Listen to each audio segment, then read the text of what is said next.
Aduh, udah deh, kita tinggalkan masalah limbah dan sampah untuk sementara. Tapi kalian udah pada tahu kan, apa yang jadi pengeluaran terbesar kaum milenial?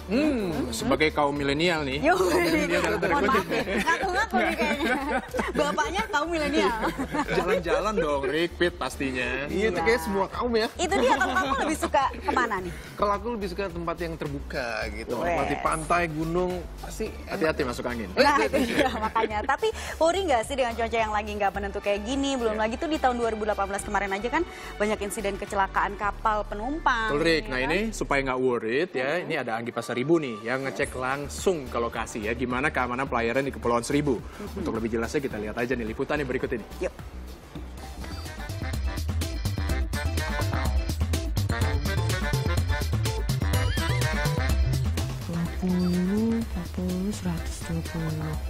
Ada kapal cepat ekspres Bahari, kapal dishub, sama kapal tradisional nih yang ke Pulau Tidung.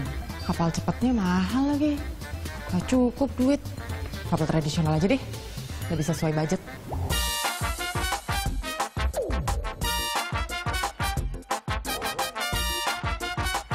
Sekarang saya udah mau berangkat ke Pulau Tidung. Dan di Pelabuhan Kali Adem ini ada beberapa kapal. Nih, seperti yang ini tuh kapal ekspres dan ada juga kapal tradisional. Tapi kalau saya berhubung budget terbatas, jadi maunya naik kapal tradisional ini.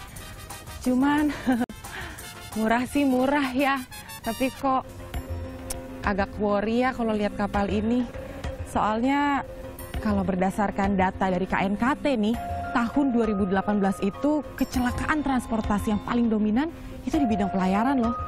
Lihat nih, dari data investigasi KNKT selama 5 tahun terakhir, kecelakaan kapal laut tercatat ada 107 kecelakaan. Korban hilang dan meninggal sebanyak 931 orang dan korban luka-luka sebanyak 631.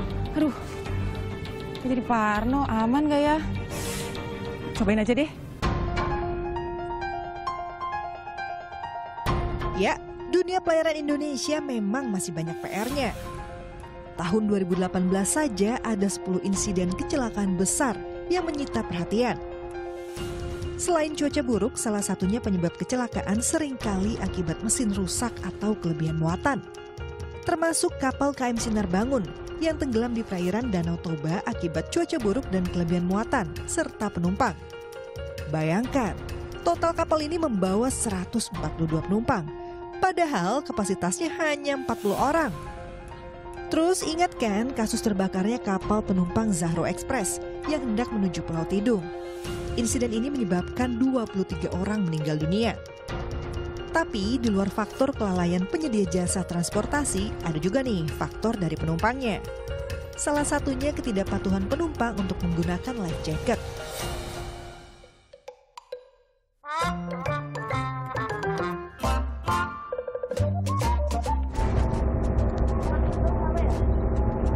Takut.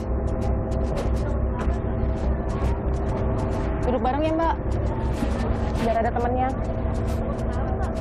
Takut tenggelam. Mbak kayak yang lain sih, nggak pakai life jacket. Emangnya aman ya? Aman-aman aja sih. Aman.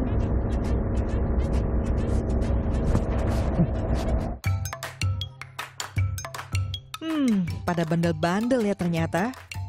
Padahal ada loh aturannya. Nih, Direktorat Jenderal Perhubungan Laut Kementerian Perhubungan sudah terbitkan aturan yang mewajibkan petugas kapal dan penumpang untuk menggunakan baju pelampung saat pelayaran.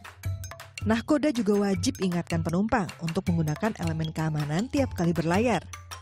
Menginformasikan keadaan cuaca saat berlayar dan mengarahkan kapalnya untuk berlindung pada perairan yang aman saat cuaca buruk. Tapi ya beginilah yang terjadi di kapal tradisional dari Pelabuhan Kali Adem menuju Pulau Tidung. Hampir semua penumpang nggak pakai baju pelampung yang sudah disediakan. Akibatnya baju pelampung pun menumpuk gitu aja. Sementara itu petugas kapal juga kayaknya ogah-ogahan nyuruh penumpang pakai baju pelampung. Sebelum kapal keluar dari pelabuhan, lepas sandar, itu udah dikasih tahu pengarahan KSOP maupun Bisub, apalagi kru, ABK, Nahoda, semacam saya begini. Sebenarnya udah cukup sekali ngasih pengarahan, tapi kadang-kadang kita tuh diabaikan aja. Jadi sebenarnya kecelakaan kapal itu nggak semuanya kesalahan dari petugas kapal. Tapi kalau tadi saya naik kapal ini, ternyata dari penumpang juga yang kurang kesadaran untuk memperhatikan keamanan selama berada di dalam kapal.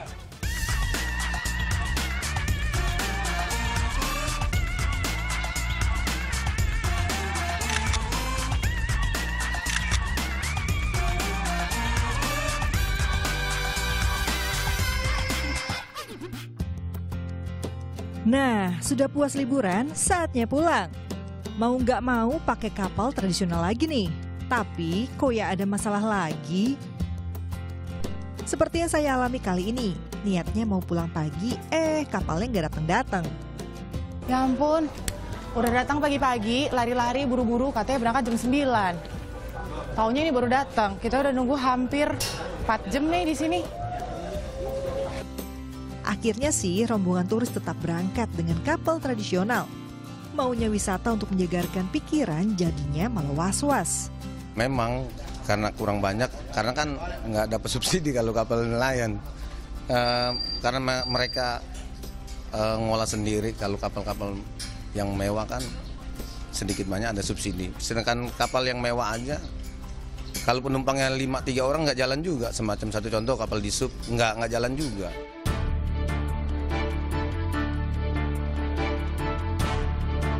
Persoalan di bidang pelayaran tidak semua menjadi tugas dan tanggung jawab petugas kapal. Untuk bisa menyelesaikan setiap permasalahan pada saat berlayar, diperlukan kerjasama antara petugas kapal dan penumpang.